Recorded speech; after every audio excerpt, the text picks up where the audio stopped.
găsit, bine v-am regăsit, dragilor din Zodia Pești, oriunde v-ați afla.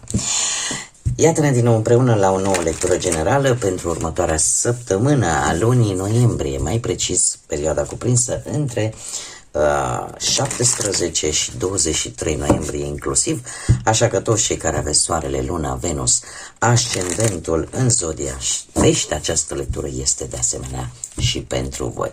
Ca de fiecare dată, nu uitați, este totuși o lectură general, colectivă, așa că vă rog să luați decât acele mesaje care rezonează cu voi, iar restul lăsați-le să zboare în univers, pentru că sigur sunt pentru alte energii care într-o mai mică sau mai mare măsură au o legătură cu Zodia Pești.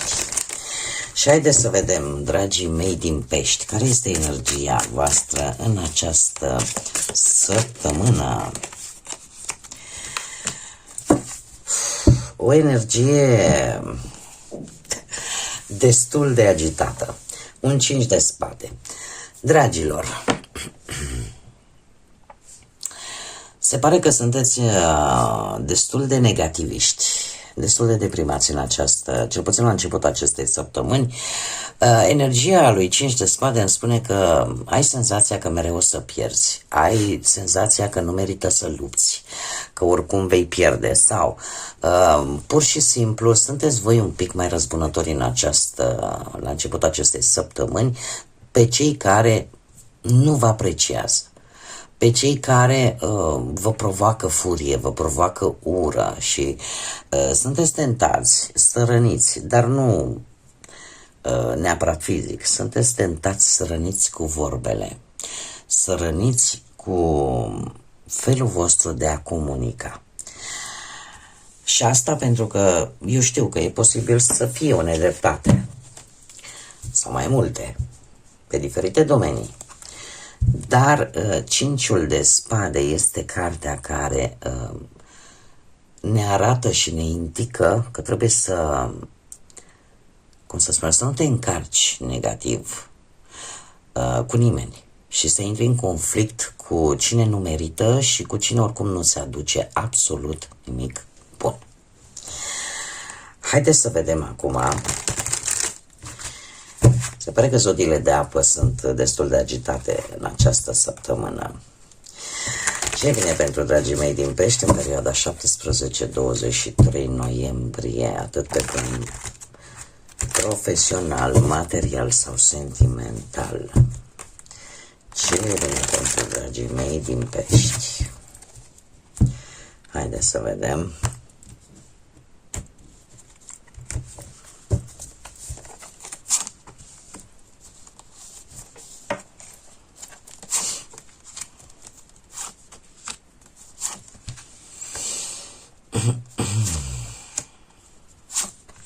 Da. Bun. Haideți să vedem. Dragilor, ce gândiți voi? Voi gândiți cu acest 2 de bâte, vă planificați, sunteți destul de agitați vis-a-vis de viitorul vostru și de o anumită îndoială pe care voi o puteți avea între a avea o siguranță și a te aventura în ceva. E adevărat că nu sunteți într-o perioadă foarte bună. De ce? Pentru că sunteți ușor influențabili în această săptămână. Și aici trebuie să aveți un pic de grijă. Aveți o dorință foarte mare să vă extindeți, să explorați lucruri noi, să fiți mai aventureri, dar și să nu vă pese de consecințe. Da? Să știți că posibil să vă iasă bine, posibil să vă iasă rău, dar cumva să nu vă pese foarte tare lucrul ăsta. Adică știți cum e? Știți că nimic nu este sigur și că pot exista consecințe, dar probabil că voi gândiți, dacă nu risc, nici n-am de unde să știu dacă mergea sau nu. Ceea ce până la un punct mie mi se pare și mie un lucru corect. Ce sprijin puteți avea în această săptămână? Un 3 de bâte. Un răspuns la o situație cu care voi ați mai lucrat înainte și care v-a mers, care v-a ieșit. Această informație, acest răspuns cumva poate să vină ca un suport la o anumită situație, la o anumită problemă cu care vă confruntați în această săptămână.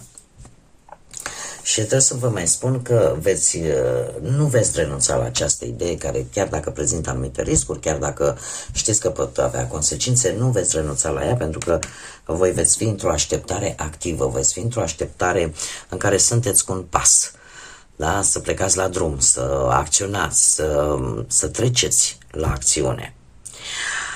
Pe partea muncii și a banilor sunteți nițică supărați, dar supărați rău cu acest 9 de spade. Aș zice că sunteți un pic panicați, aveți așa o teamă obsesivă, ca să zic așa, care nu prea vă lasă să dormiți. Aveți senzația că nu se mișcă lucrurile, și ca și cum toți v-au lăsat baltă. Toată lumea v-a lăsat baltă, descurcă-te. Da? Să ai iar sentimentul ăsta de abandon pe partea asta a muncii. Asta ar putea să-mi vorbească de,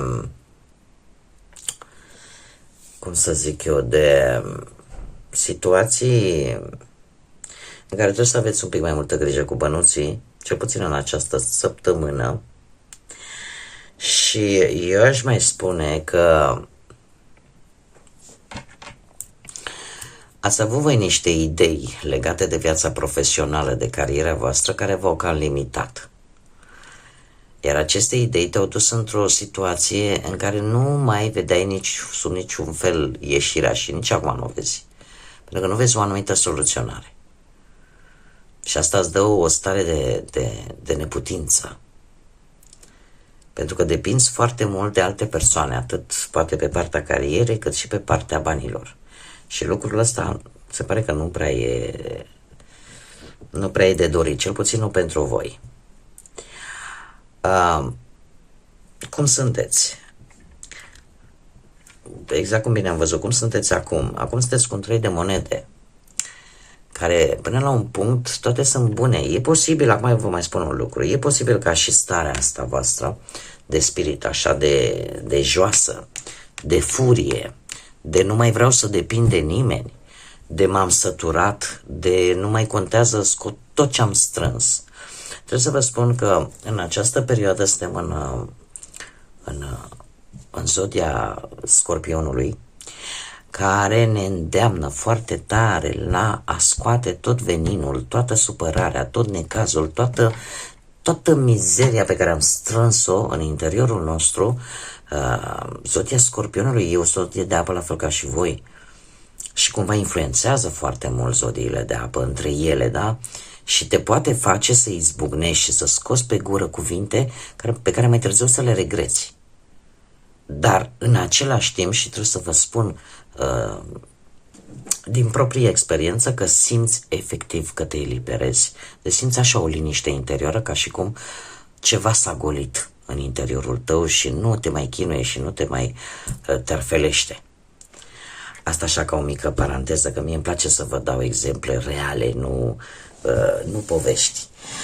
Tocmai de aceea, de asta vă spuneam că în acest moment, cu acest 3 de monede, se pare că există într-adevăr, ai abilitatea asta de a lucra cu alții.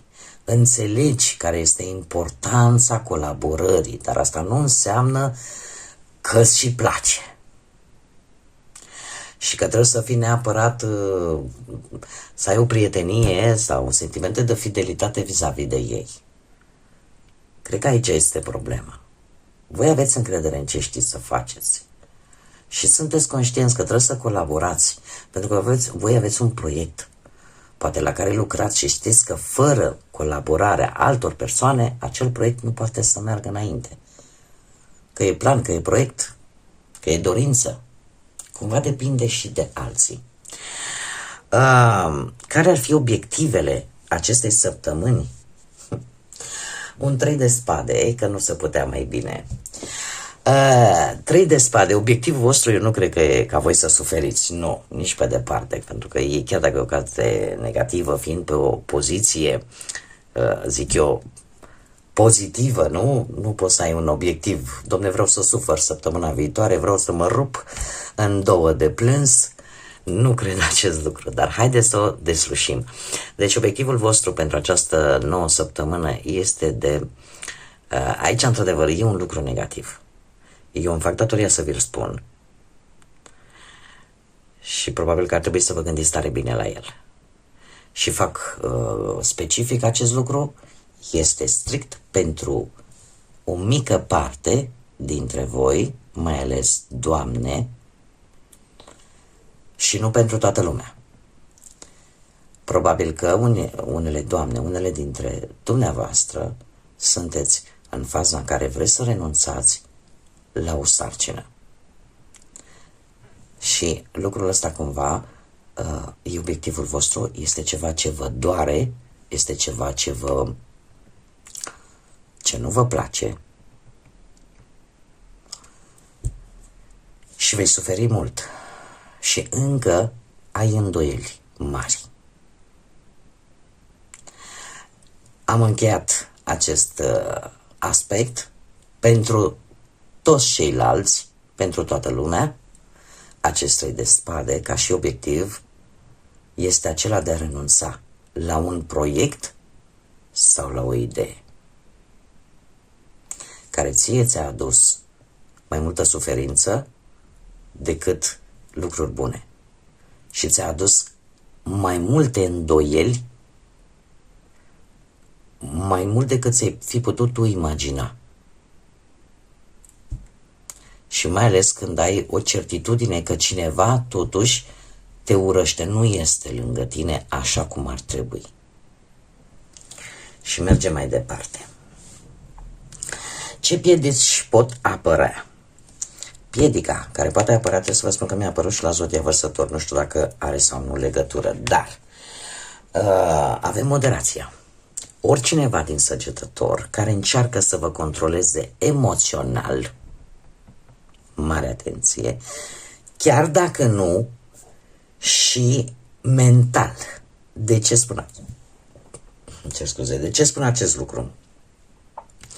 Pentru că piedica poate veni în felul în care vă văd ceilalți și care vă judecă și prejudecățile care se fac în jurul vostru, în momentul în care vede, uite-o și pe tanti, uite-o și pe cutărică, ia, uite cum o joacă ăsta sau asta pe degete, Doamne, face ce vrea din el sau din ea. Voi acceptați acest control emoțional, dar nu vă pierdeți mintea, dragilor. Mintea voastră este încă acolo și dacă acceptați ce acceptați, acceptați voit, pentru că într-un fel sau altul poate vă cunoașteți și interesul sau poate sunteți în postura în care să nu puteți face mare lucru, să schimbați. Da? Deci acceptați acest control emoțional voit. Chiar dacă cei din jur vorbesc și își formează tot felul de prejudecăți. Voi știți ce faceți. Și acum, ce vine pentru voi? Lucrurile încep să se schimbe, dragii mei, cu acest as de bâte. Se pare că, în sfârșit, poți să profiți de o anumită șansă, de o anumită ocazie, mai ales pe partea asta muncii, cu predilecție și pe partea relațiilor sentimentale, da? Ceva care ție îți va da încredere, care adică vei profita din plin de această șansă, de această ocazie care vine în viața ta, pe aceste două ramuri, în mod special, cum am mai spus, muncă și relații, să faceți ceva nou, să faceți ceva creativ, să puneți pasiune, să puneți energie, vă crește motivația să mergeți mai departe și în afară de asta cresc șansele de a reuși, da? Și atunci stai și te gândești, bun, păi dacă e să depun efort, eu îl depun, e să consum energie, o consum, dar știu că o să-mi iasă. Așa că veți profita din plin de această șansă, ocazie care vi se oferă. Haideți să vedem și îngerii ce zic. Ce mesaj interesant au pentru voi, dragilor din Pești, pentru săptămâna 17-23 noiembrie. Ia să vedem. Și îl avem pe Lelahel. Lelahel, care ce ne spune? Cineva care e departe de tine va apărea dintr-o dată în gândurile tale. Și trebuie să știi că și tu, la rândul tău, vei apărea în gândurile respectivei persoane. Fie că este un el sau o ea. Și fie că voi sunteți o doamnă sau un domn. Va fi ceva reciproc în această săptămână. Cred că o puteți lua și ca surpriză. Bun, dragii mei, cam atât am avut pentru voi pentru această nouă săptămână de noiembrie. Vă mulțumesc pentru prezență, vă mulțumesc din suflet tuturor pentru like-uri, comentarii, mesajele astea frumoase, pentru distribuiri, pentru faptul că v-ați abonat. Sunteți minunați, dragii mei, și desigur invit pe toți ceilalți care încă nu v-ați abonat, dacă îndeplinesc cele 3 condiții, să vă placă, să fi rezonat sau să mai vreți să vedeți lecturi de acest gen, nu ezitați, abonați-vă, este total gratuit, la fel ca și like-urile și restul, și cu precizarea că trebuie să accesați, să apăsați, să activați clopoțelul în așa fel încât YouTube-ul să trimită notificări în momentul în care eu fac publicații noi și în felul acesta voi să nu pierdeți nicio lectură de-a mea.